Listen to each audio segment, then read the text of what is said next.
नमस्कार। अगर राजस्थान में सरकारी नौकरी पाने का सपना है तो ये जानकारी बिल्कुल आपके लिए है।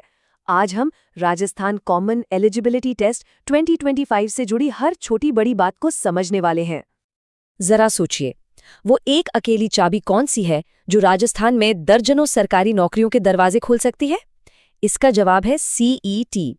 तो चलिए समझते हैं कि ये मास्टर की आखिर काम कैसे करती है। तो आज हम क्या क्या जानने वाले हैं। सबसे पहले CET की बेसिक बातें, फिर देखेंगे कि इससे कौन कौन सी नौकरियां मिलती हैं, योग्यता क्या चाहिए, एग्जाम का पैटर्न समझेंगे और आखिर में ज़रूरी तारीखों पर भी नज़र डालेंगे। तो चलिए शुरू करते हैं।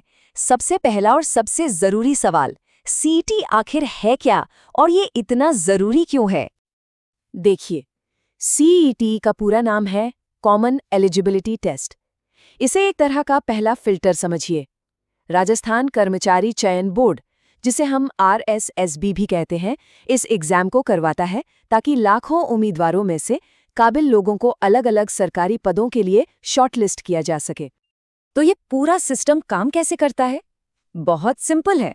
पहला स्टेप, CET एग्जाम पास करना होगा। ये समझिए कि ये आपका एंट्री टिकट है। इसके बाद ही दूसरे स्टेप यानी उस पद की मेन परीक्षा में बैठने का मौका मिलेगा। और फिर आता है तीसरा और आखिरी स्टेप, फाइनल सिलेक्शन। मतलब साफ है, CET पास किए बिना तो रेस शुरू ही नहीं हो सकती।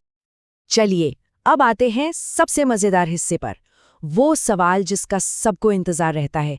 आखिर CET पास करने के बाद सरकारी नौकरी के कौन-कौन से दरवाजे खुल जाते हैं?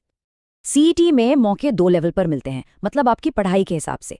पहला है ग्रेजुएशन लेवल, ये उन लोगों के लिए है जिनके पास बैचलर डिग्री है। और दूसरा है सीनियर सेकेंडरी लेवल, यानी उन सब के लिए जिन्होंने 12वीं पास कर ली है।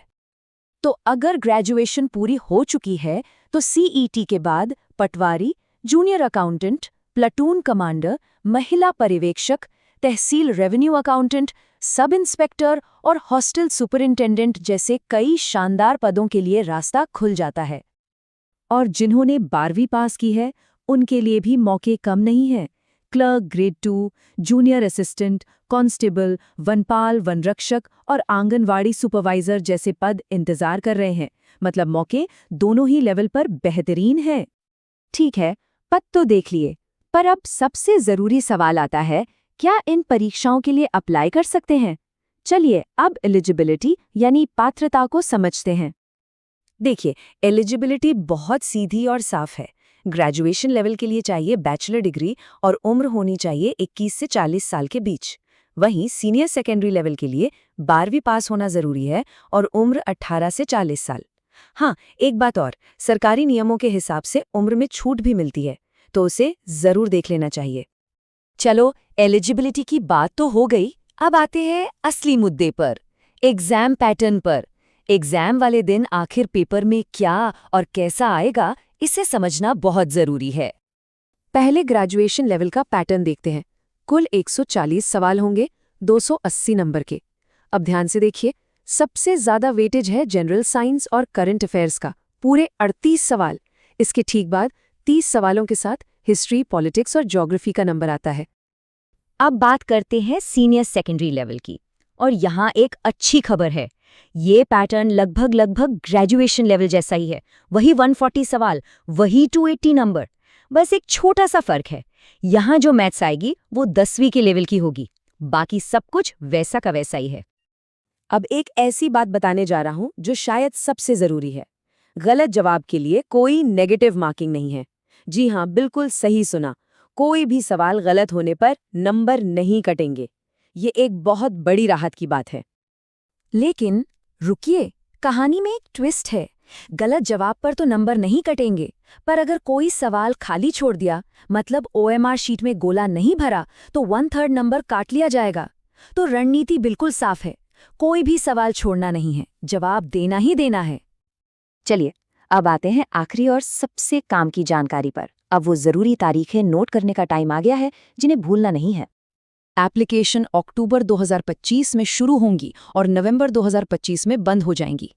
ग्रेजुएशन लेवल का एग्जाम होगा 26 से 28 दिसंबर 2025 के बीच और 12वीं लेवल का एग्जाम अगले साल यानी 20 से 22 फरवरी 2026 को होगा।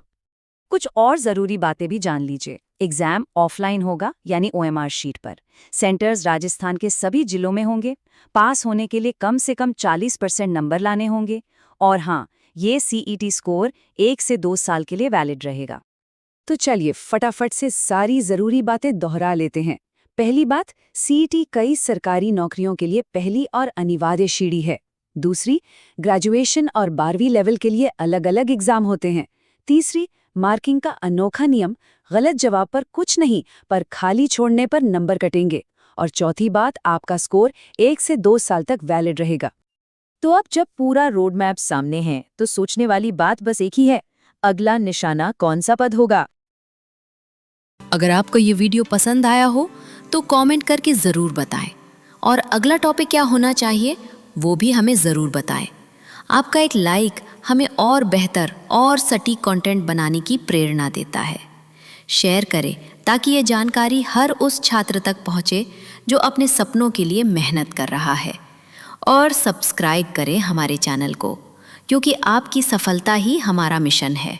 हम हर वीडियो में कोशिश करते हैं कि आपको वो जानकारी मिले जो परीक्षा में काम आए और जो आपको आत्मविश्वास दे। आप सभी का इस वीडियो को देखने के लिए दिल से धन्यवाद। मिलते हैं अगले वीडियो में। तब तक के लिए सीखते रहिए, बढ़ते रहिए और कभी हार मत मानिए। जय हिंद।